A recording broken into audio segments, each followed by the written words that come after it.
Hello and welcome to the sixth episode of our conversation series. Today we're hosting a prominent anthropologist, Kathy Wanner from the Penn State University. The topic of our conversation is the relationship between lived religion and politics in Ukraine. With good reason, most scholarship on religion has focused on groups that influence the agendas of key social and political institutions. Yet might there be other ways in which religion is influential when it is simply present? Might something amorphously called our religion wield political power that by persuasively penetrating public and intimate spheres to such an extent that it becomes akin to second nature, allowing it to elude recognition, let alone critique? Rather than focusing on the ways religion challenges the secular, Kathy Wanner suggests that religion can also quietly integrate into public space by accommodating itself to the secular. Welcome to our conversation series. We're thrilled today to have a prominent anthropologist, Kathy Wanner, who is a professor of history, anthropology, and religious studies at the Pennsylvania State University. She received her doctorate in cultural anthropology from Columbia University.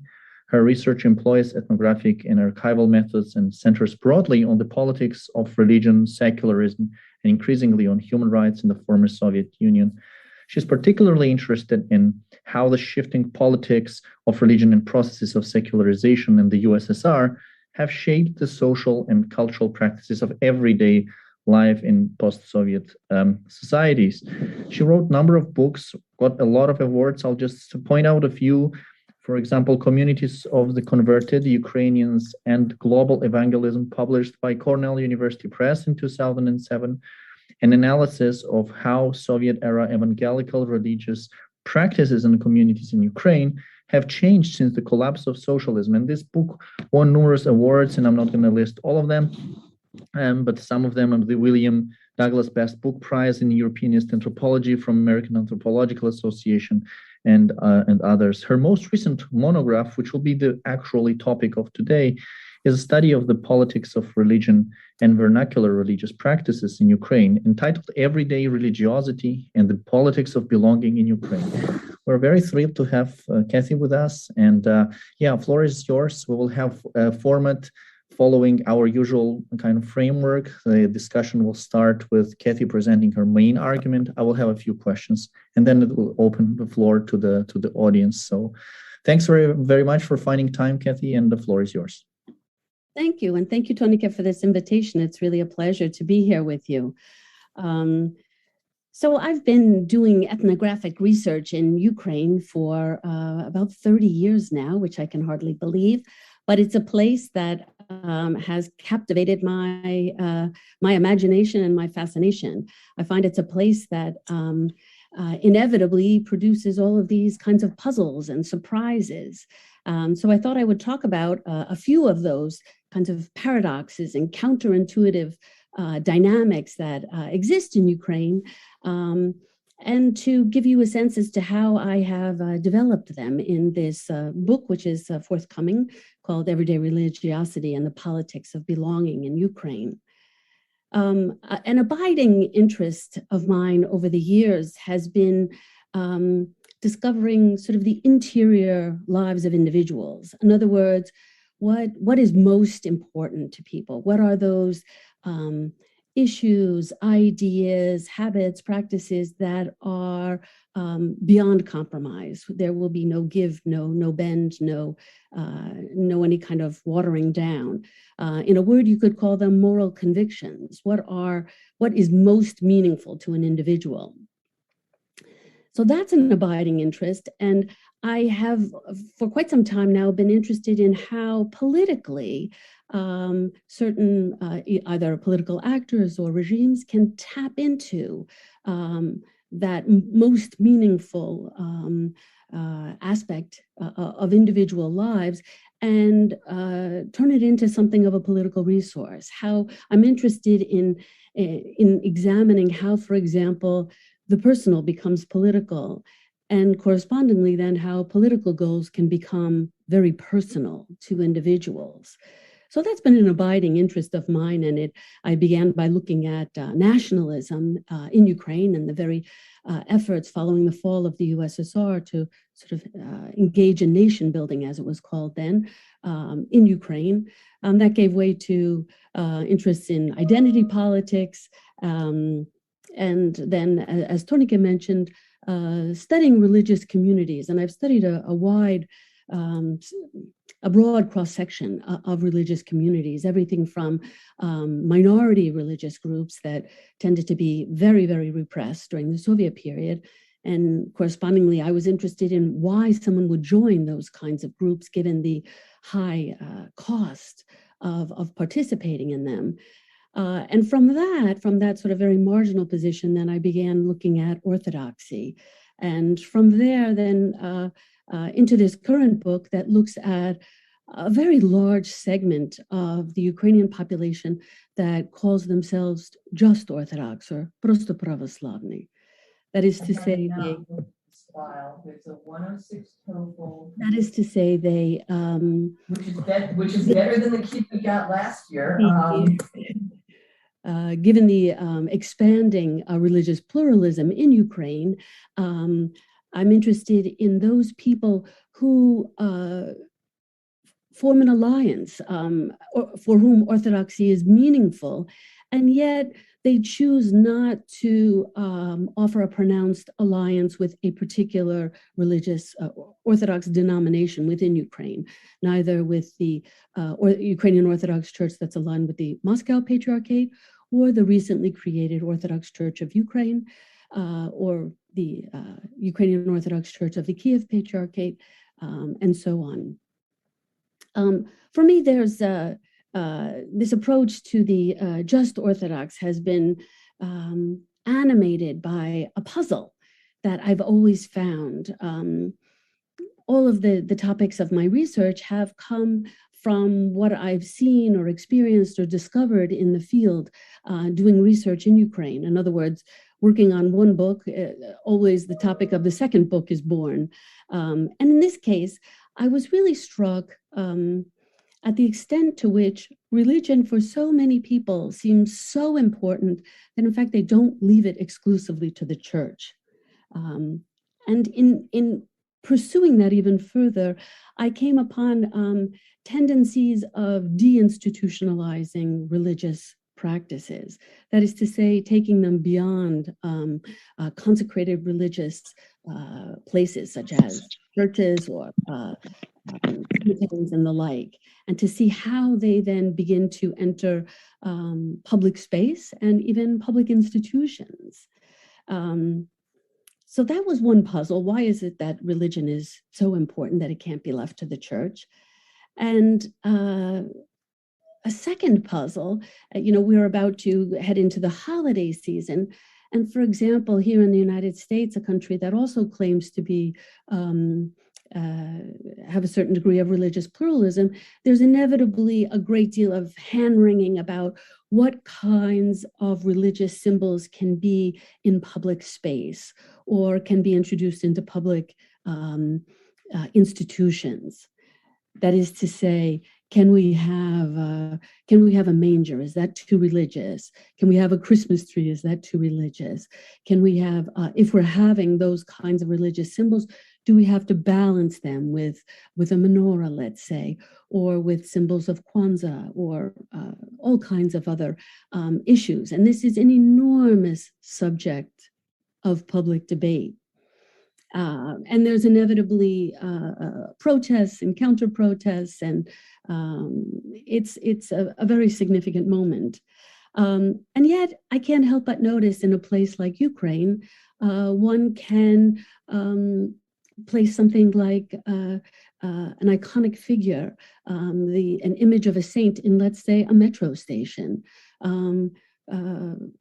private companies will, let's say, have a shrine to the Virgin Mary in the right by the entrance to their building.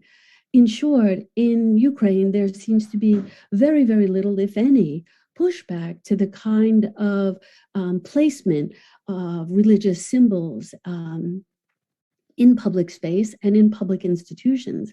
And I would say that that dynamic has only accelerated since 2014.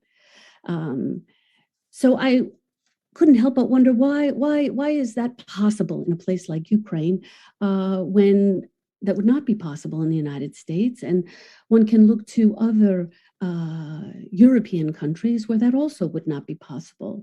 An anthropologist named Matthew Engelke wrote an article in which he analyzed the efforts of the Bible Society of England and Wales in trying to introduce religious symbolism in public space.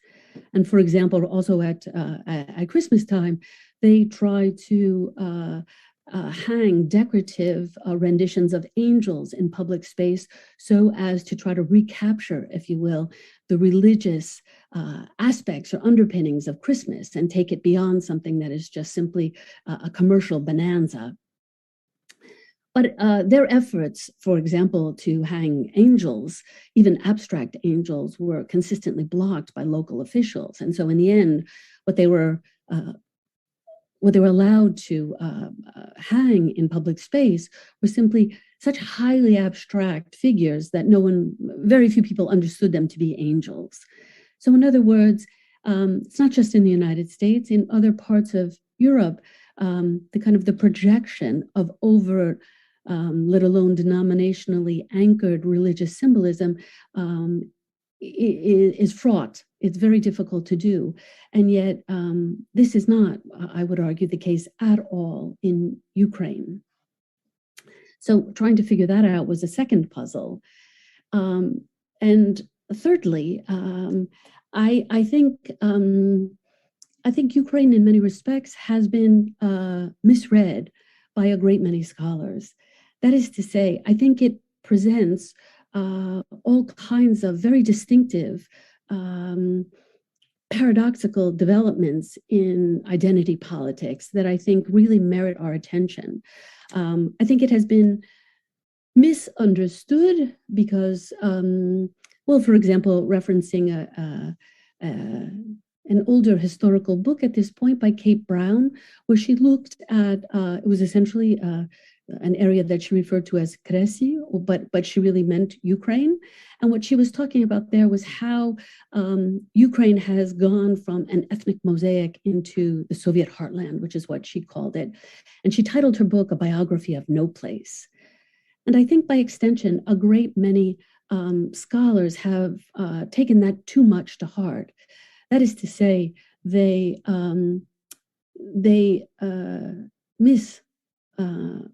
underestimate the enduring diversity that exists in Ukraine. And I think they underestimate it because of the unusual forms it takes. For example, I'll cite an example of language before going into religion, and then that'll give you a sense of sort of how I then have approached this in this forthcoming book. And initially, after the fall of the USSR, there was an enormous amount of hand-wringing about language politics. What should be the state language or state languages in Ukraine, Russian or Ukrainian? At that time, there was a good deal of Russian spoken on a daily basis, especially in the large cities. And I think what has emerged over time is what anthropologists have called non-reciprocal bilingualism. That is to say, a fairly peaceful coexistence of multiple languages in play at the same time. Ukraine is unusual in that the overwhelming majority of the population has certainly perfect bilingual comprehension, if not perfect bilingual speaking abilities in both Ukrainian and Russian. And so as a result, you have individuals in the course of conversations on the street, in shops, even on television, interviewing various personalities, political leaders. You have this where each person uses their own language and communication carries on as such, fairly unproblematically. Although I might add, I do see a growing use of Ukrainian, but during this 30-year transitional period, you have had this non-reciprocal bilingualism. And that's a very, very unusual situation because there are very few countries where you have that degree of bilingualism in multiple languages. I see a parallel kind of a situation developing on the religious front. As is probably well known to most of the listeners of this podcast, Eastern Christian, in those countries where Eastern Orthodoxy predominates, there is one church which tends to map onto the nation-state configuration of that particular country. And this is, of course, why we have the Bulgarian Orthodox Church, Romanian Orthodox Church, and increasingly now we have the Orthodox Church of Ukraine. It's that nation-state model that has, for the most part, organized denominational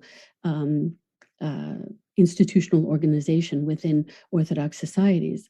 Obviously, the key exception to this is the Russian Orthodox Church that maps onto sort of a more imperial configuration that purports to represent not just Russia proper, but also, of course, Ukraine and Belarus and other Russian-based diaspora communities, wherever they may be. And that, of course, currently these days goes by a concept that is often referred to as the Russian world, or Ruski Mir. But Ukraine is demonstrating, once again, a certain kind of distinctiveness in terms of religion. I wrote a book in 1998 where I argued that there were hybrid forms of identity and hybrid practices that were emerging in Ukraine that were shaping identity politics in a very distinctive way. At that time, I could never have imagined the extent to which one would really have two, at least, Orthodox churches in Ukraine that purport to both be the national church. And this is, of course, complemented by the Ukrainian Greek Catholic Church and the Ukrainian Orthodox Church of the Kiev Patriarchate. So in other words, we have a growing spectrum of Orthodox churches within Ukraine, and Ukraine risks. It perhaps is going to become the first Eastern society where Eastern Christianity predominates that has more than one Orthodox church. That is very distinctive, and I think that is a very real possibility. And so it's a new kind of hybridity, if you will, that is particular to Ukraine. So for this reason, I mean, I think on multiple levels, these are the three puzzles that I've pointed out. I think Ukraine really poses all kinds of interesting, challenging questions that beg answers, but also questions that reach far beyond Ukraine itself. And I think these puzzles, if you will, for me, are sort of epitomized by this very significant sector of the population that calls themselves just Orthodox. The term that's used in, let's say, in surveys and the like is "просто православный," which very often is translated as simply Orthodox. But I find this to be a mistranslation because rarely is anything simple in Ukraine. And I don't believe people are saying they are simply Orthodox. Rather, they are trying to set a limit. That is to say, they don't say that they are just Orthodox because they're undecided or because they are not used to having a choice of denominations, as some have argued. Rather, I think that they are deciding to announce an allegiance to a faith tradition, that is to say, to Orthodoxy, but refusing to announce an allegiance to a particular denomination or a particular institutional structure. That is to say, either for those churches who are part of the Moscow Patriarchate or the Kiev Patriarchate or the Orthodox Church of Ukraine. And that withholding allegiance to a particular institutional structure doesn't mean that they are less religious or less inclined to spiritual matters, but rather it simply encourages and even fosters the practice of religion outside of institutional confines. And what I look at in the book are what I call vernacular religious practices. That is to say, informal religious practices that are at once grafted or symbiotically related to institutional formal religious practices, but yet they're overladen with a variety of forms of individual innovation. That is to say, they tap into the authority and legitimacy of being religion that an institutional religious structure and formally credentialed religious actors offer, but yet these practices can be individually tailored so that they are particularly meaningful, so that they can be particularly integrated into everyday life. And as such, this is one of the ways in which we have people who consider themselves just Orthodox. And I want to argue against those who would suggest that being just Orthodox is perhaps evidence of nominal orthodoxy or a nominal commitment to religion, or that this is evidence of the high degree of secularism in Ukraine. Rather, what I argue in this book is that the just Orthodox have, in fact, a very pronounced allegiance to orthodoxy and even to religion, but their allegiance includes actualizing that allegiance on their own terms, and in such a way that then this kind of religiosity is practiced in a wide variety of places, including in formal religious institutions, but also, let's say, in monasteries or at cemeteries or at shrines. People can have religious objects in their homes. They can attend exhibits where religious objects are presented, or they can engage in various art forms that draw very significantly on religion, most notably literature in that part of the world. In short, it's a growing deinstitutionalized, but yet embedded in everyday forms of religiosity, everyday forms of religious life, that allows a person to be both religiously active, but religiously active to a remarkable degree on their own terms. This merits our attention because this shapes the tenor of public space and public institutions in Ukraine. And it's this kind of willingness to embed religiosity in everyday life that I think begins to refer back to the puzzle I mentioned earlier about why is it possible to have these tremendous demonstrations of religiosity in public without any kind of pushback, given the growing religious pluralism in Ukraine. And I do think it's important to note this pluralism that not only exists in an Eastern Christian field, as I mentioned, with the Orthodox Church of Ukraine, the Ukrainian Orthodox Church of the Moscow Patriarchate, Ukrainian Orthodox Church of the Kiev Patriarchate, and certainly the Ukrainian Greek Catholic Church, but also in terms of a wide spectrum of other Christian and even growing Muslim, Jewish, and all kinds of other New Age forms of religiosity. I think one of the successes in post-Soviet Ukraine is the degree of tolerance for various forms of religious communities and religious actors and and I think that is then reflected, that then becomes doubly interesting why and how it's possible to have such a pronounced presence of Eastern Christianity in public space and in public institutions. Among the many significant aspects of this form of everyday religiosity is the fact that it begins to contribute to, and this gets me to the second part of the book, the politics of belonging. The fact that you have people who are religious, but in this wide spectrum of ways, and this is embedded in everyday life, it makes it meaningful, and it makes then religion a valuable political resource because it can indeed contribute to belonging, to evoking feelings of belonging, to evoking feelings of attachment to certain places and to certain,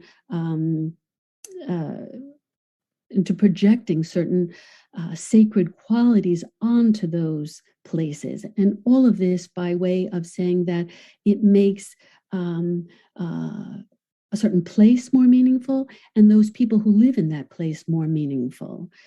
I see the Just Orthodox as a group that, like others, uses religion to connect themselves to others. Most prominently and most distinctively, I think, those connections and that sense of relatedness is forged both with past generations as well as with future generations. In other words, a great deal of the religious, the everyday religiosity is oriented towards articulating those bonds of relatedness to those ancestors who have passed away, as well as to future generations of Ukrainians. But all that by way of saying, this sense of relatedness, which both institutional religious institutions as well as everyday forms of religiosity then draw very heavily on history. History then becomes extremely important for precisely that purpose of articulating the bonds of relatedness and how this relates then to feelings of belonging. And I think this is one reason that, for example, religious institutions are so significantly engaged in commemorating history and in articulating a certain understanding of one's past, because it begins to articulate who are one's ancestors, what are the parameters of the land to which one feels an attachment, what are the places and the peoples with whom one belongs. In short, then, the use of history by both religious institutions and then by extension embedded in forms of everyday religiosity by everyone, but especially by the Just Orthodox, this then begins to spell out the dynamics of inclusion and exclusion. And that then begins to create very meaningful bonds of belonging that are then performed and enacted in these various forms of everyday religiosity. And so the book then, in sum, looks at how religion and these what seem to be innocuous and what have been misread as nominal forms of religiosity, how really they have great tenacity and they have great meaning for those that practice them. And they are a formidable political resource at this pivotal period of time where, as we just had November 21st, which was the anniversary of the beginnings of the Maidan protests in Ukraine in 2013, and as we're entering now into the 8th year of this hybrid war in eastern Ukraine, the stakes really couldn't be higher, both for politically using religious institutions to steer the politics of belonging and steer the politics of allegiance in one way or another. And it is this very large contingency of just Orthodox. I might add that a great many surveys, for example, note that about 30% of the Ukrainian, this is taken from a Razumkov survey in 2020, about 30% of the Ukrainian population claims to be allied with the Orthodox Church of Ukraine, and about 22 with the Ukrainian Orthodox Church of the Moscow Patriarchate. But 43 claim to be just Orthodox, and they state just Orthodox.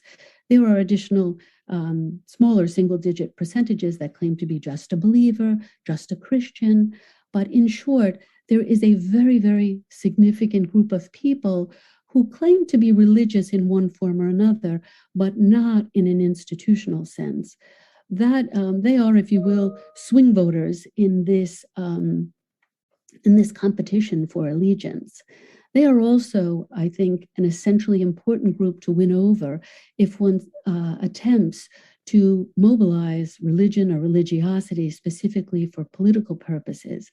If religion is going to be used to strengthen and forge a kind of a single national church, Orthodox Church within Ukraine, or correspondingly continue to forge these bonds of connection with Russia and with the Russian Orthodox Church via the Ukrainian Orthodox Church of the Moscow Patriarchate, this very large contingency of just Orthodox are going to be very key players in deciding the fortunes of those various institutions.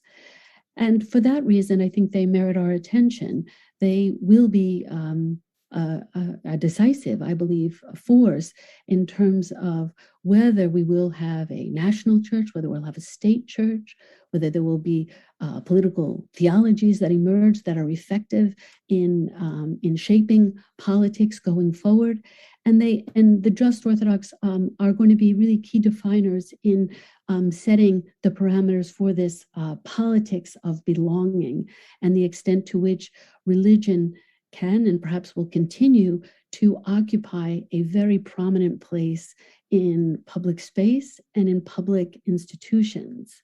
So that's why I focused on them, and I'd be very happy to continue to respond to questions regarding everyday religiosity in Ukraine, and specifically how it relates to the politics of belonging. Excellent. Thank you so much, Catherine. And I will start with the first question, which I think is probably be very interesting for our listeners, maybe not so much for the audience, which we have still anthropologists and sociologists, historians in the room. How to conceptualize religiosity as opposed to religion or faith? Would you give a quick recap of that to the listeners of the podcast? And another question, can you possibly unpack a little bit the idea of affective atmosphere of religiosity, which constitutes kind of the backbone of your argument and of the book? Thank you. Sure. One interesting thing in doing research on religion in Ukraine, I've learned to, especially when dealing with the just Orthodox, those who are so inclined, is I almost never use the word religion. Because I found using the word religion stopped conversations, stopped interviews, deadened. It stifled any kind of response. People would insist that they knew nothing, and they were not religious, and it was entirely counterproductive to evoke religion. However, when one evokes faith, you get entirely different responses. And moreover, as an anthropologist, I use a method of participant observation. So that is to say, I would see very often what people would do. And very often to my mind, I would see them very actively practicing their religion, even though the same people would say that they are not religious, because they were understanding religion in a very narrow, formal, dogmatic, institutional sense of the term. And of course, if you look in a place like Ukraine, and Ukraine is not unique in this sense, very low numbers of people actually attend a liturgy, and fewer still participate in basic rituals like communion. Many don't know basic tenets of doctrine, even something like the Ten Commandments, for example. But that, once again, it would be a mistake to assume that religion is unimportant to them. I very often, and this is where I came to religiosity, I am particularly interested in what people do, not so much in what they believe or in ascertaining whether they're true believers or transactional believers or sometimes believers. I'm interested in what people do in terms of practicing religion. I'm interested in the extent to which people participate in religious traditions, even if they are so-called popular or folk kinds of traditions. But that kind of participation, which is why I use the term religiosity, that kind of doing, practicing, nonetheless feeds into a communal sense of time, and certainly cyclical time that is very often religiously based. And it feeds into a certain understanding of space and space that is our own. And it's specifically that contributes to a politics of belonging. So that's why I use the term religiosity. I'm not so much interested in to what extent a person is as a devout believer, a pious believer, follows all of the rituals, or I'm interested in what people do and in the practices that they do that evoke the transcendent, that evoke otherworldly forces, however they might understand them. And I think if you think about religion in such broad terms, you'll find tremendous religious participation, and you'll find tremendous faith in and belief in otherworldly forces. And you get entirely different answers if you begin to speak about faith versus religion. And if you begin to observe what people do, rather than taking at face value when they tell you that they're not religious. So I hope that answers that about the difference between religion, faith, and religiosity. It's specifically that kind of religiosity and that tremendous practice of religion and the conceptualizing of many things in the here and now in otherworldly terms that I think trades on feelings of religiosity and cultivates religious sentiment, and it appeals to religious concepts.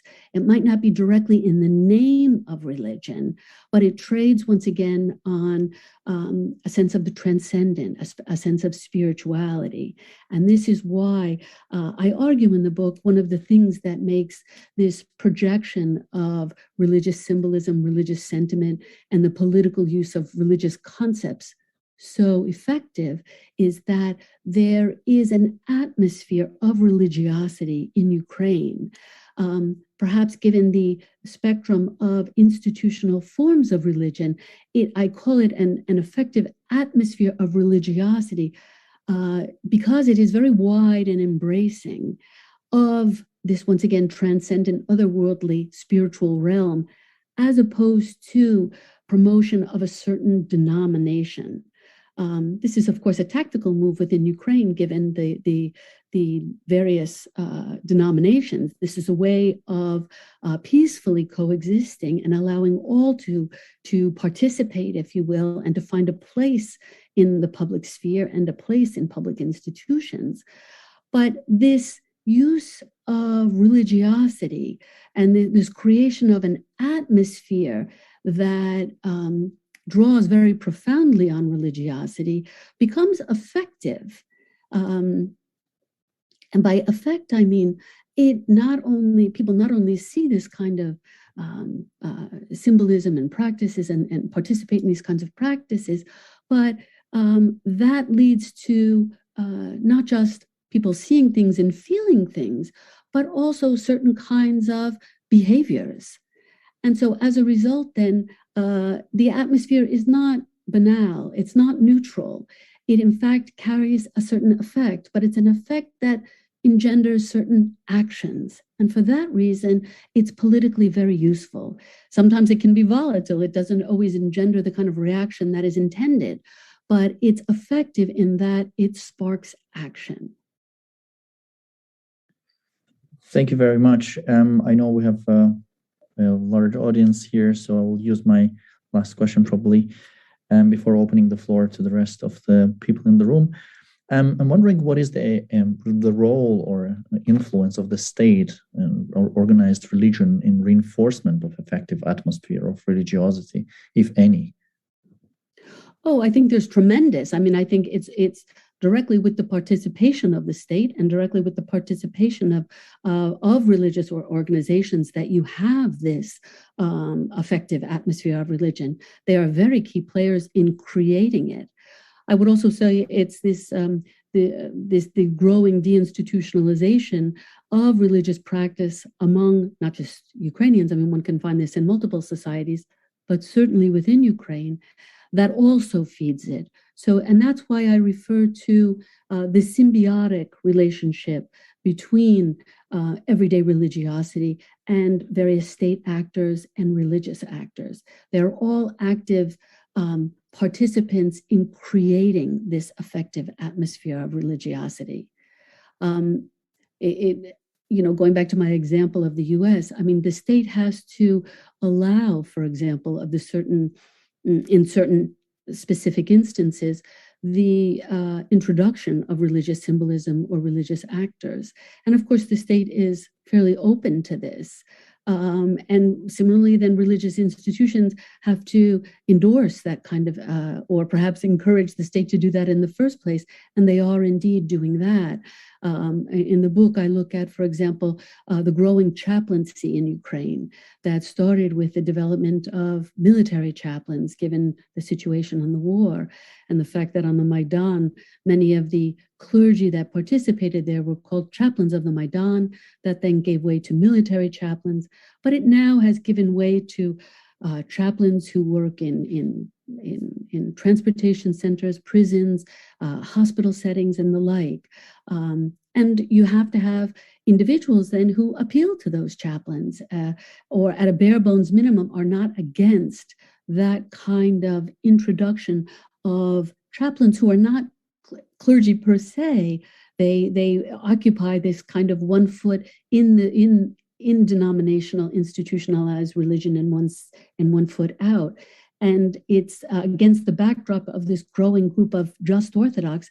It's precisely why the chaplaincy in all of its guises is growing quite significantly in Ukraine. So all that by way of saying, there are multiple, and one of the reasons why the effective atmosphere of religiosity is so strong in Ukraine is that there are multiple actors that are actively participating in creating it. Certainly the state, certainly various religious institutions, and the population at large. Thanks very much. We have now we have to open the floor to the audience. We have Frank Sisson here. And so floor is yours, but please also use the so-called hand raise button here so that I can see you. So Frank, please. Maybe because I'm north of the border where we wait for the Queen's Christmas message, I wonder if in some ways you have an American view of parts of Europe and certainly even parts of North America. I mean, anyone who's been to Bavaria sees how deeply all of these traditional customs are integrated within the German state that is multi-religious and complicated. So that's just a general question. Then you said at the end, the growing group of just Orthodox. Is that statistically provable? My impression had been that Ukraine has shifted greatly towards people declaring a religion and saying they're Orthodox, but also within the last decade, an increasing number have also been denominationally. And that is, we now have the 30% plus the 22% who are declaring denomination. And then really the question of this is, how do you deal with the regional factor? My assumption is that in the religious areas, more religious practicing areas of Western Ukraine, one has many fewer percentage-wise just Orthodox. So in a way, then as we move into central Ukraine, one has large numbers of Orthodox and maybe greater numbers, but greater numbers of all these three groups, and then moves south and east and finds more Moscow Patriarchate. And and just Orthodox. So what did you do to try and solve the regional part of your answers on this, and how much it is?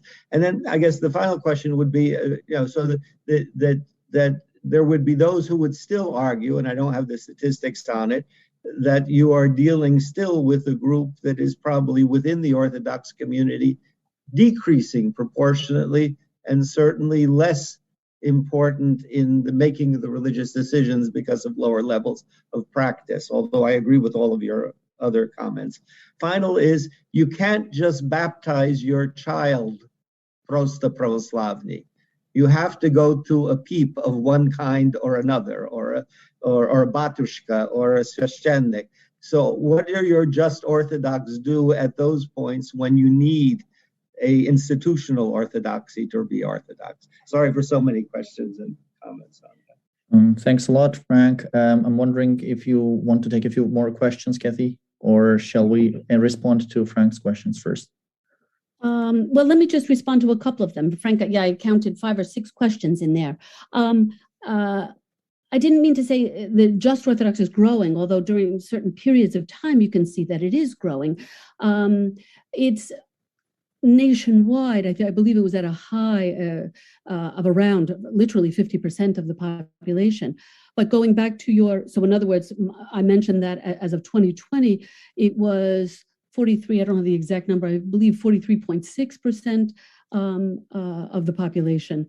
But so it's, comparatively speaking, then since 2000, that is to say, since prior to the Maidan, it's not necessarily growing, but it remains robust. I would also, going back to the regional factor, this is very significant, you're right. The just Orthodox reach perhaps 60% in parts of eastern Ukraine and Mykolaiv, in the south Odessa. So it's disproportionately in the southern and eastern parts. Perhaps that's not surprising. Partially why I wrote this book is I want to take issue with the idea of they have lower levels of practice.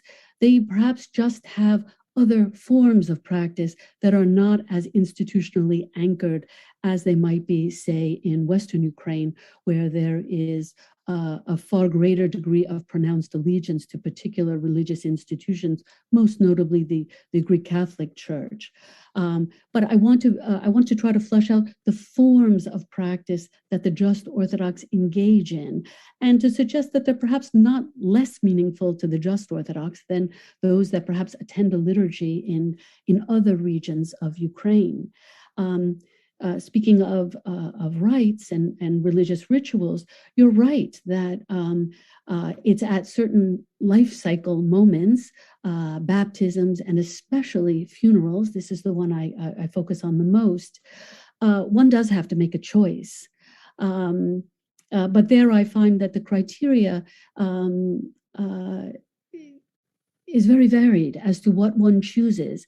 And among the just Orthodox, it's not necessarily driven by perceptions of the political allegiance of a particular religious institution. That is to say, they might choose a church that, where their parents were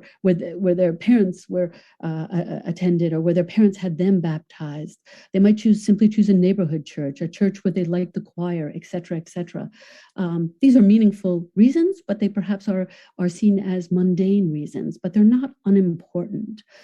So you're right that the just Orthodox might make a choice at those moments of life cycle rituals, but I see them bouncing around. That is to say, to have their child baptized in one particular church, and then the child gets married in a church of another denomination, and then grandmother is buried in yet another.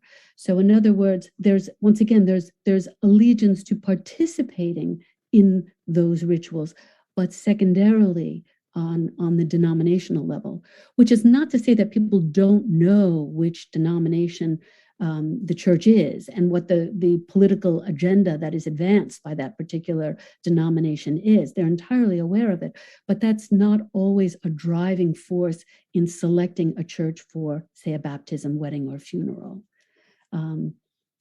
And I would just add on the American, I lived for many years in Europe, Frank, and then now I live in the US. So perhaps that's why I'm stunned by these discussions, which are endless in the US. But I lived for many years, specifically in Germany and Switzerland and in France. Yeah. So let's go. Okay, I think that. Thank you. Thank you very much, Kathy. So we have Zoria and Ansgar and Peter Payne. So Zoria. All right, Katrina. Hi. Actually, you partially answered my most important question, because I was wondering why you were conceptualizing the Just Orthodox as swing voters when my impression from field work is much more that they are sort of locally allegianced. Mm-hmm. in the sense of picking a local church and sticking with that.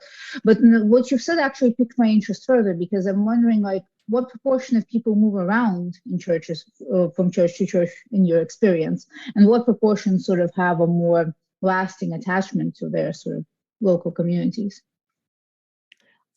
I agree with you. Allegiances tend to be very localized, and that's why it's that choice of the nearest church, or the church they find beautiful, or that's where their allegiance is, versus, let's say, insisting on attending a church of the Orthodox Church of Ukraine or the Moscow Church and the like. I mean, in other words, you're right. It's these kind of localized, dare I even say, idiosyncratic factors that influence choices.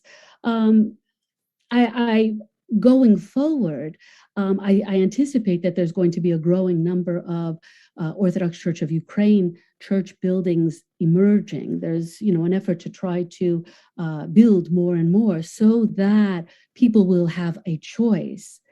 And I think that is going to, the direct appeal is going to be, I think, to the Just Orthodox. If you start to have two churches nearby, or two churches in your village or town or the like, then that's what I mean by swing voters. Which one then will they choose? And I think just the fact that you have a growing kind of a choice where the choice is going to be increasingly have a political component to it, much less against the backdrop of this grinding war that carries on yet into its 8th year. And as to whether the Just Orthodox move around, many do. I mean, there are, you might be right that there are allegiances to, they might even see a church that's associated with the Moscow Patriarchate as their own church, and sincerely see it as their own church, because that's the church that, their parents or their grandparents perhaps helped renovate, or after 1991, or a whole variety of factors where they feel some kind of, once again, a politics of belonging, a participation, that's their church. But that's driven by those kinds of personalized forms of engagement, and less so by people seeing, or at least the time I did the research that I did, not so much seeing their local church as being the arm of Moscow in their town or in their lives and the like. And I do think people do move around. I've seen huge numbers of people based on a whole variety of factors, choose entirely different churches to have children, grandchildren baptized in, and even including from Orthodoxy to Greek Catholicism and back again. Or they stay in what I called identitarian in between, right? Shamelessly promoting my own work. So Ansgar, please, floor is yours. Thank you very much. Well, my question is a bit from outside, so I don't have anthropological experience in Ukraine or deeper knowledge, but maybe that's why it's simple, and it could be maybe just you can explain a bit to me the situation. Well, of course, one dimension of question is how religious people are, and then you describe all this, very interesting, thank you, and of course. in sociology of religion, some of people who are dealing with spirituality and so on and value this very high, then they will be excited from your analysis. But so couldn't it be in this case about the just Orthodox people just simpler? Couldn't that be just a political statement to want to be outside these political struggles? Yeah, so we don't have to forget that also in politics we're the same as in religion. Not everybody wants to be part of the struggle. Not everybody wants to take sides. So a lot of people, I guess, are just fed up. They are afraid, or I guess at least. Yeah. So maybe this is a way to say, I don't want to decide if I want to be part of this or of this institution, because everybody knows this would be a political statement, especially in this situation. So then the just Orthodox would be a very specific kind of self-description for Ukraine. I think you're exactly right, because many of the just Orthodox, I mean, this is the first puzzle that I was talking about thinking that religion is so important that it can't be left to the state. Many of the just Orthodox fall into this category. They have great respect for Orthodoxy as a civilization, as a religious, as an aesthetic, as a learned tradition, and that is meaningful to them. But you're right, there is a fountain of criticism that comes from the political engagement of the various churches and what they see as kind of grabs for power, economic gain, clergy as, very often come in for very, very harsh criticism. And I think you're right. It is very much of a political statement. In other words, they are declaring allegiance to Orthodoxy as a tradition, but not this kind of highly politicized use of religion to advance specific political agendas. And that's why I think you have such a huge group disgusted by that kind of religion as political resource, religion as people claiming to be religious and moral and the like, and yet people see them as duplicitously engaging in financial gain or power grabs and the like. It's very much of a political statement. And that's why they are saying they're declaring their allegiance to a faith tradition and practicing it, but practicing religion on their own terms in this kind of everyday religious way. That is very often not within an institution. There's abundant criticism of the institutions and of the political engagement of those institutions.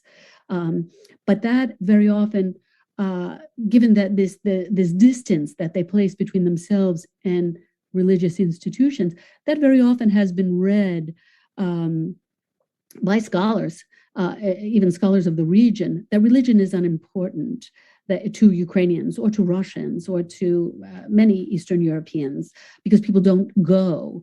They don't practice religion in that kind of what is very often in a Western European or in a North American kind of sense. They're not members. They don't show up on Sunday morning.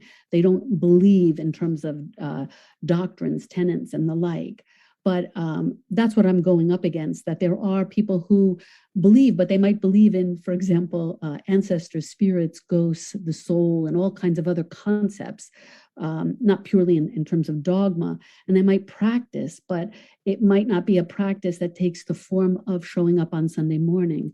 Perhaps they go on pilgrimage, perhaps they participate in processions, and they spend a great deal of time at, let's say, cemeteries, honoring the dead and the like.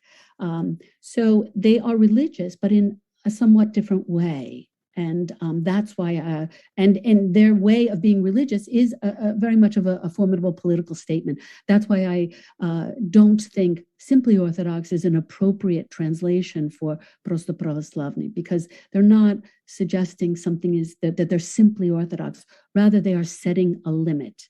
They are neither with the Moscow Patriarchate, neither with Kiev, neither with, they are setting a distance between themselves and institutionalized forms of religion, but not with religiosity and not with the practice and religious beliefs. And that's why still the political use of religion is even effective with this particular group. That was a good question. Thank you. Thank you. We have Peter Payne. Hello.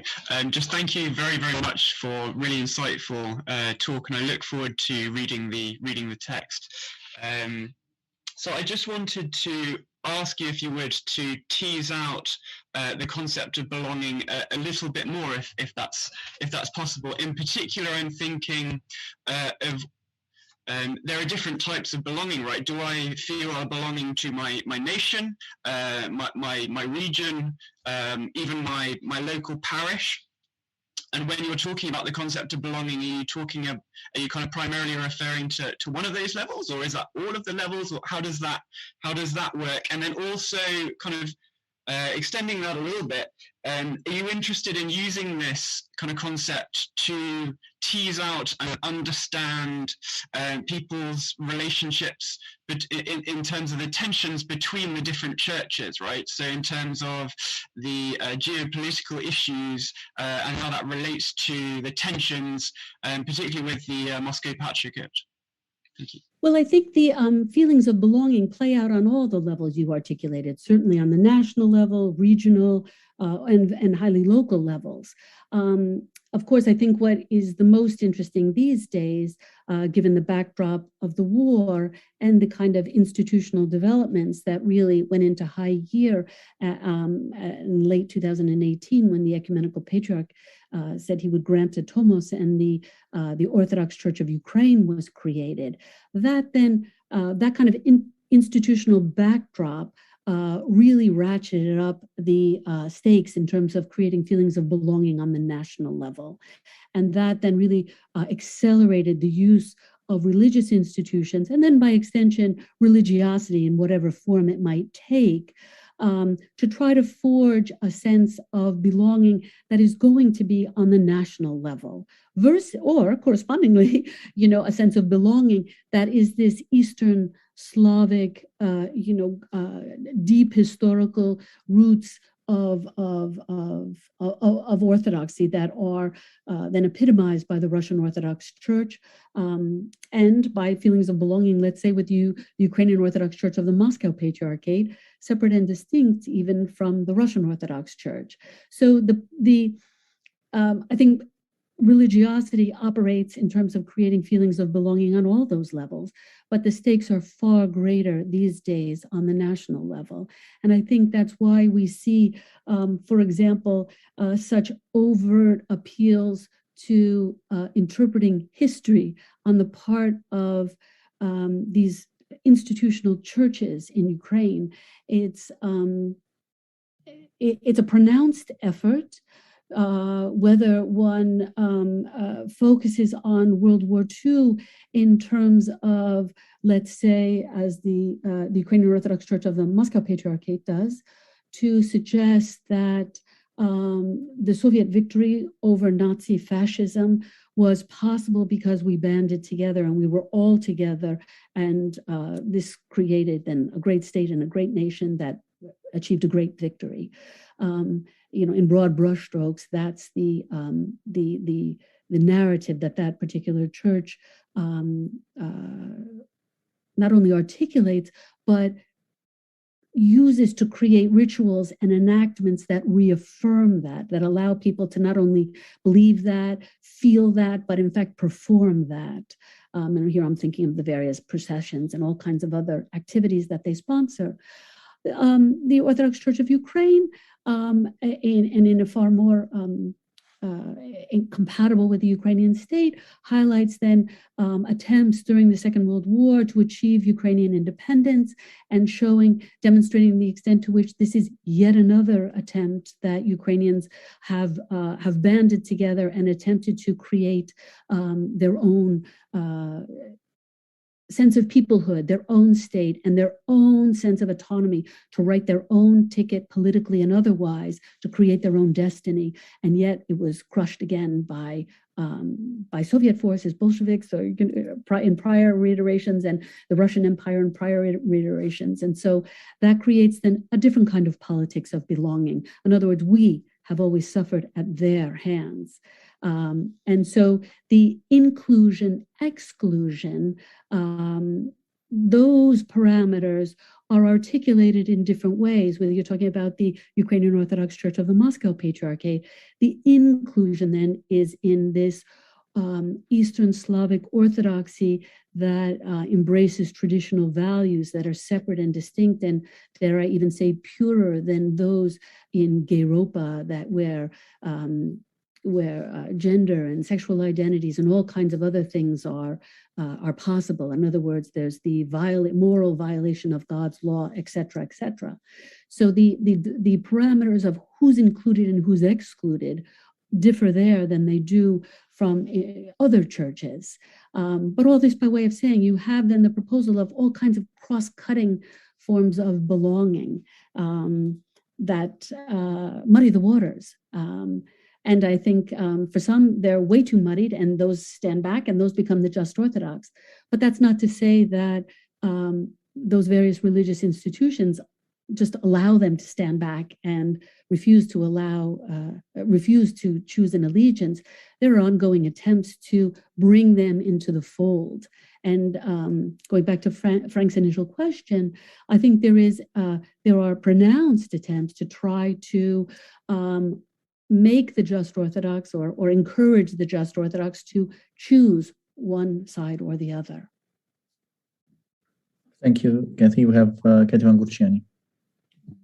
Hi, so always nice to listen to you, Kathy. I have a more methodological question. So when you're looking for atmosphere, what are you exactly looking at? Because I find it so hard myself to work on the atmosphere. I was researching houses in Tbilisi, and when you're there, you know this atmosphere, but what exactly could you, that would be great to talk to. Thank you. That's a great question. And I wrote in the book that I traced the genealogy of other anthropologists that were trying to grapple with this very issue, because you're exactly right. An atmosphere is something that you feel, and it predisposes a person to not just feel, but when you start talking about an affective atmosphere, feel, think, and believe, and act in certain ways. And although, for example, during certain events, there's a very pronounced atmosphere that can be seen and identified as well as felt, like, for example, during the Maidan protests or other kinds of episodic events. It's harder, but it's still very, very relevant to identify an atmosphere that is ongoing, which nonetheless predisposes people to feel certain ways.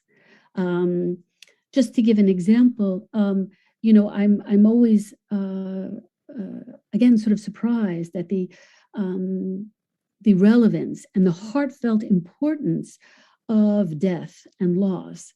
On one level, it's not surprising. I mean, the experience of the 20th century has been very brutal in Ukraine. And that's just taking the sort of the recent past that many people can still remember, in which there has been quite a lot of death, violent death, senseless death, and quite a lot of suffering. And so on one level, it's not surprising that there is this atmosphere that creates a predisposition to not just commemorate death and loss, but to do something about it. And that amounts then to a certain kind of atmosphere, which then perpetuates certain orientations, inclinations that I think are very relevant in terms of everyday life, and certainly in terms of creating the kind of moral convictions that I'm looking at, as well as then political convictions. I see atmosphere as, if you will, we used to speak about culture in anthropology, and then there was a sense that our conceptualization was too bounded and too static. And I think atmosphere, I'm hoping that recaptures what was good about culture. That is to say, an atmosphere that pervades feelings, thoughts, and actions, but is far more,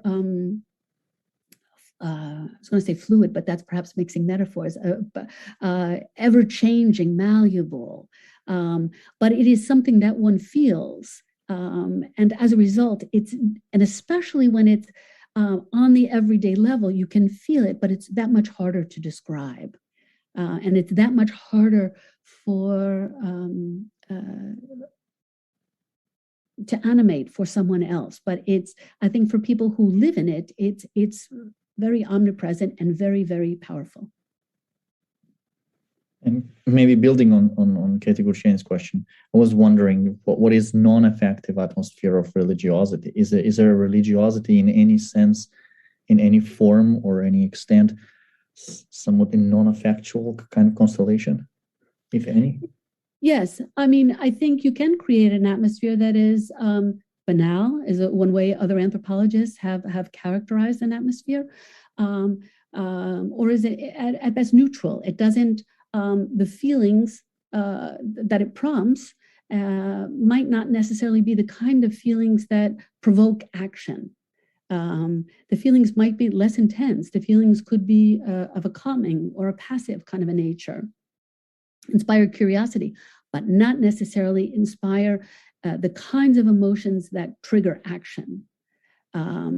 And so I do think that, for example, once again, referring back to one of Frank's questions, in parts of Europe where there is also a certain kind of atmosphere, and it's an atmosphere, one could say, of religiosity, but it harks back to a sense of cultural heritage.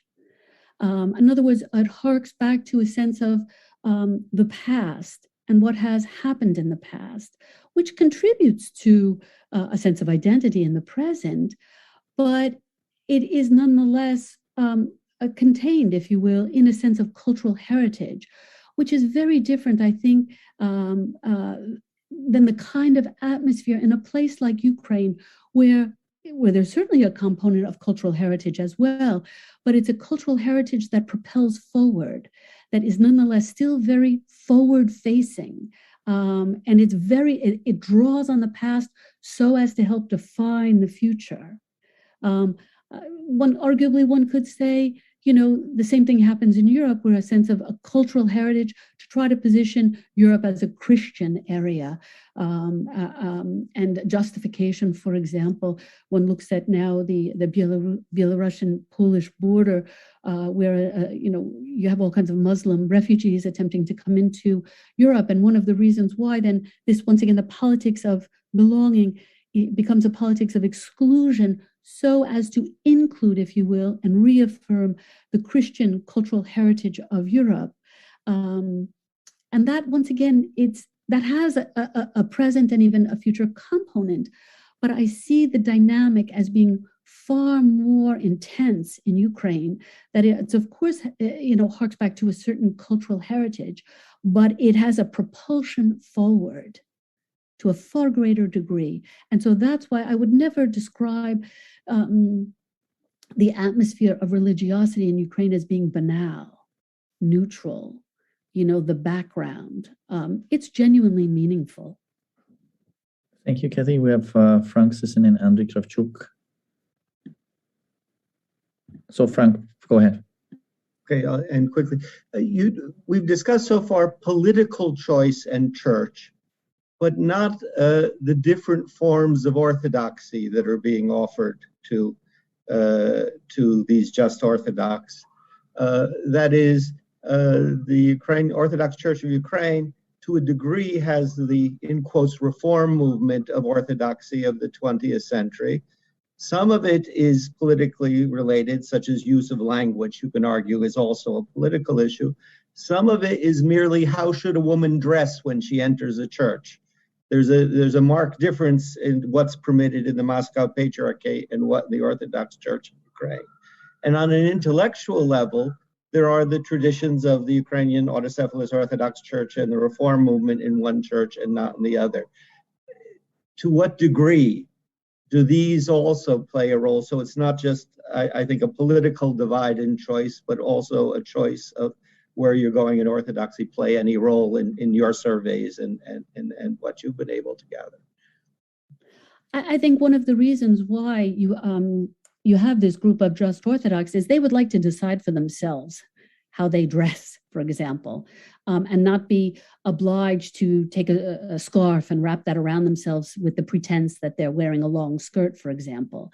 And I think that's one of the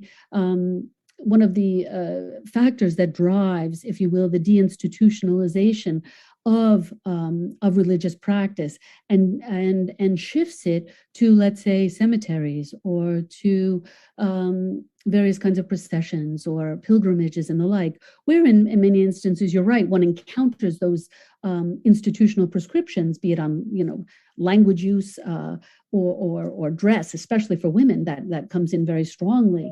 But I think it's specifically a will to try to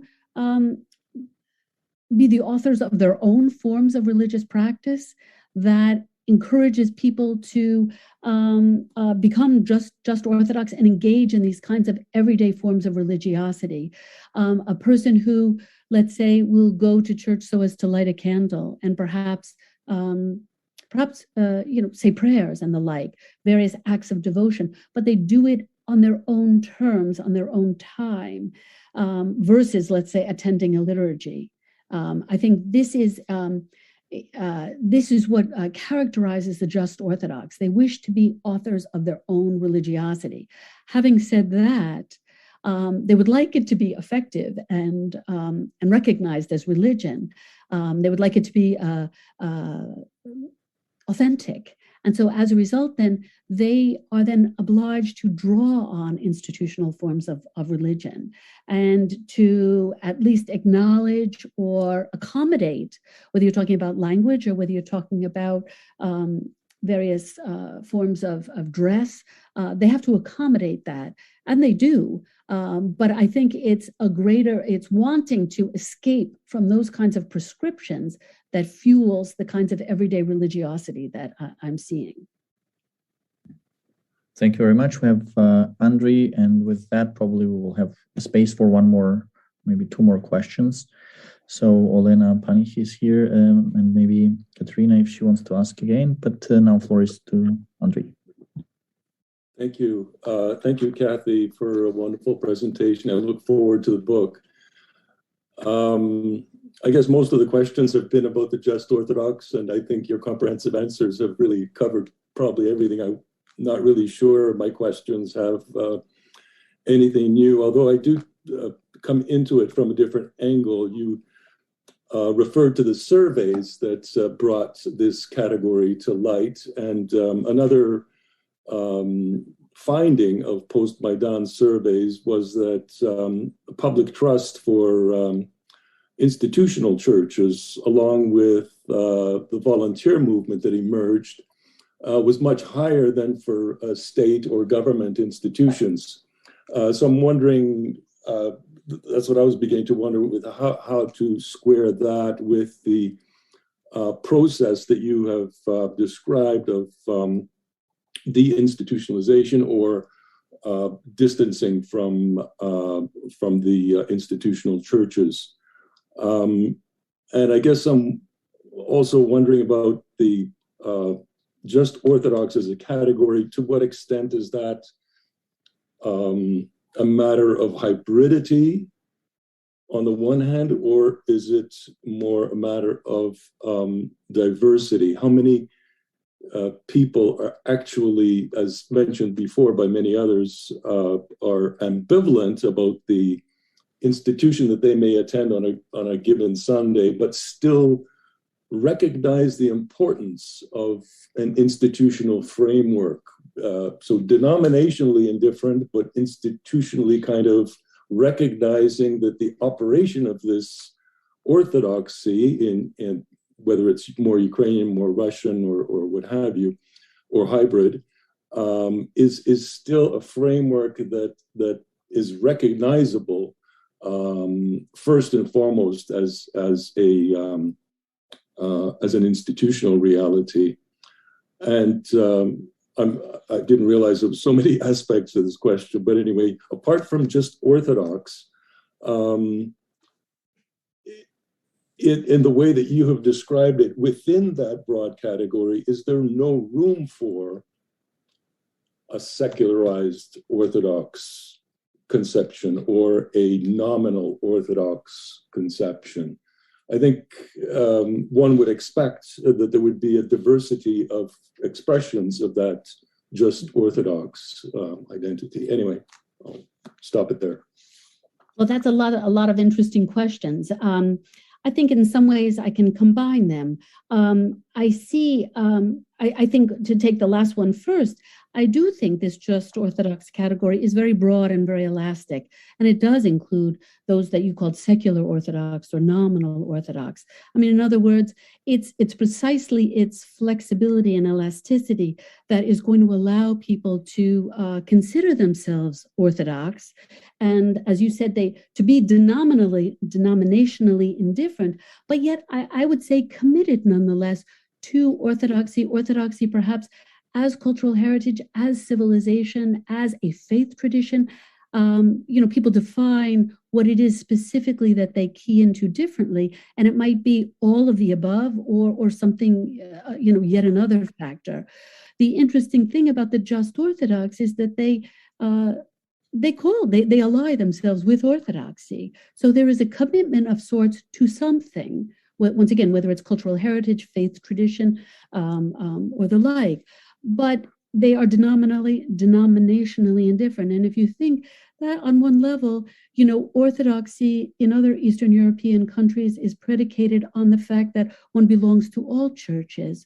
One can attend all churches. There aren't the kind of formal membership rosters, of course, that one finds in other denominations in other places. So in other words, they're really grafting and adapting that kind of broad embrace and that broad sense of belonging to Orthodox churches wherever they may be. So in that sense, I see them as not really being ambivalent. They're fairly clear and they're making a conscious decision. So I'm arguing against those that interpret this category as people who are undecided. I don't think they're undecided. I don't think they're not sure whether they want to support the Moscow Patriarchate or the Orthodox Church of Ukraine. I don't think they're undecided. They have decided. They're making a conscious decision to declare themselves just Orthodox. They are open to orthodoxy wherever it might be, in whichever form they find it that is meaningful to them. So. I would say that going back to your point about trust, about higher degrees of after the Maidan, there were higher degrees of trust in religious institutions versus various state actors, for example. One interesting development that I think is worth keeping our eye on is related to COVID. If you look at the kinds of organized efforts to resist any kind of mandates in whatever form, be it masks, be it vaccination, or any kind of regulations on movement, those tend to take on a very anti-state tenor and frame the state as intrusive and highly overstepping its regulatory privileges. What then happens in Eastern Christian societies where you have a church that is closely allied with the state or works with the state? And of course, many of these churches have had very pronounced views on COVID and all these variety of other regulations. And so I think it'll be interesting going forward to see to what extent attitudes towards the state and falling levels of trust, perhaps, are going to affect inclinations to, let's say, join a church that is supported by the state. And similarly, a church that then is going to support those kinds of state-driven mandates in whatever form they take. So that's perhaps a quick answer to your multitude of questions, but thank you very much, Andrei. As we're running out of time, we have 7 minutes, so I ask the 3 questions. Maybe we can collect them. So Olena first, then we have Nino, and then Katerina. So please ask questions. Thank you. Thank you so much, Kathy, for your so nice research, and I'm very excited that I can read one more your paper. And I will try to express my question. It's about belonging, and it's maybe I don't know. Maybe it's a little bit confusing, but maybe you a little bit just answered this question already, but to some extent. But for me, it's not clear enough. If all those people who just realize themselves as just Orthodox, what kind of community do they belong, and how do they describe this community? And one more question is about the state. You know, after all this events about Maidan and just recent period of Ukrainian history, it's the perception of state is a little bit changed. So people treat the state differently than they treated it just some time before, 10 years before. Because the state, it's I'm sorry, can you ask the question, because we have really maybe you can tell a little bit more about what do they mean about state, and how they imagine this agency realized by state, if I may ask this question. Thank you. Thank you, Nino. Thank you very much. I try to be compact, but I cannot start with question. Thank you very much, and I really agree with you that they are decisive. They knew what they do, and it is very close to this decision be political, not to be political somehow. I found it very amazing what you said, that they don't want to talk about religion. It is very likely what I found out in post-Soviet Azerbaijan when I tried to ask about citizenship and about politics. What is politics? And the answers were just you say they don't know. And this is answered somehow. And I go in this direction that they are choosing kind of third space, I don't know, to be neutral, not to choosing. And then it's my question, can we see this declaration to be just Orthodox kind of citizenship practice, to be just Ukrainian in the sense, so against this state using this as a political resource, answer as a citizen, free room for maneuvering somehow, not to deciding, and just be Ukrainian without this very sensitive political discourse. And thank you very much, Nino. And we have Katerina. Yeah, very briefly, I was wondering if you looked into the politics of how physical churches are built. I mean, we all know that in Kiev, there's been loads of instances where religious communities have simply taken up space in the middle of the city. The Orthodox are particularly well known for that. Sometimes you also have the neo-pagans. In one particularly notable case in the Sitina Church, you have two groups, Orthodox and neo-pagan, basically arguing with each other every Sunday. So I was wondering if you'd ever taken a look at that. Mm-hmm. Okay, should I offer a response then? Yes, please. Yeah, we have a couple of minutes. So I think Nino and Olena's question actually blend quite well together in terms of what the Just Orthodox might belong to. I do think it takes on national overtones, if you will. But I think, you know, your suggestion about citizenship practice, or a form of practicing citizenship, is certainly worth exploring. In other words, I think one of the reasons why people declare that, nonetheless, claim this allegiance to Orthodoxy, it allows them to participate in the sort of the cyclical experience of time and various traditions or practices that enjoin them to other people. But by doing it in this in these everyday forms, very often, as I mentioned, outside of institutions, they escape the kind of judgments.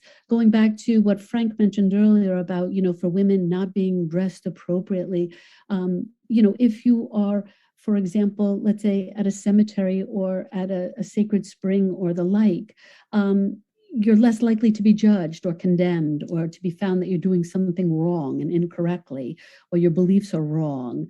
And I think it's this this inclination to escape judgment that also propels people into this kind of everyday forms of religiosity. And I do think it allows people to fully take their place as Ukrainians and as citizens of Ukraine, and this sort of belonging, that what they're belonging to.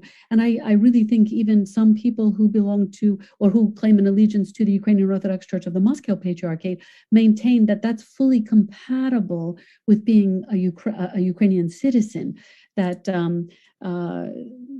many don't reject this idea that this is, the arm of Moscow coming down into their village and controlling their thoughts. I mean, and making them feel, empathetic with separatist forces in Eastern Ukraine, or otherwise accepting of the annexation of Crimea. In other words, it's not incompatible with claiming a feeling of belonging to being Ukrainian and, in fact, being a citizen of Ukraine. The far more complicated question is Katerina's about the politics of how churches are built. This is an extremely complicated and fraught question, for which I fear I cannot answer adequately, and I'm sorry to end on this note. There are many, many factors that go into who is financing the construction of churches, and on whose land, the participation of certain oligarchs or otherwise wealthy individuals, either overtly or covertly, is pronounced. And that makes a difference. The participation of various states, of state actors, be they on the national level or on a local level, is quite formidable too, not just in which churches are built, but which churches can or are allowed to reaffiliate, and other such questions. So this is where, once again, it's impossible to look at, if you will, everyday religiosity in isolation, just as it's possible to look at religious politics, even on this nit-grit level in terms of how churches are built, because there are really a myriad of factors that go into shaping them. And that's why whether you speak about everyday religiosity or the politics of belonging, you have multiple actors that are all sometimes at cross purposes working with each other, but other times in concert with each other. But in any event, they are all engaged with one another. And this is what forges the religious landscape in Ukraine today. Excellent. Thank you very much, Kathy, and thanks everybody. Please join me in thanking Kathy through this, virtual round of applause, maybe. And also, please feel free to join our seminar series at Lund University Christianity and Nationalist platform that we've recently created. So I'll be now stopping the recording. Thanks everybody again. This recording will be available on Spotify and iTunes and other mediums. So yeah. And I thank all of you for being here and for your wonderful, thought-provoking questions. I enjoyed it.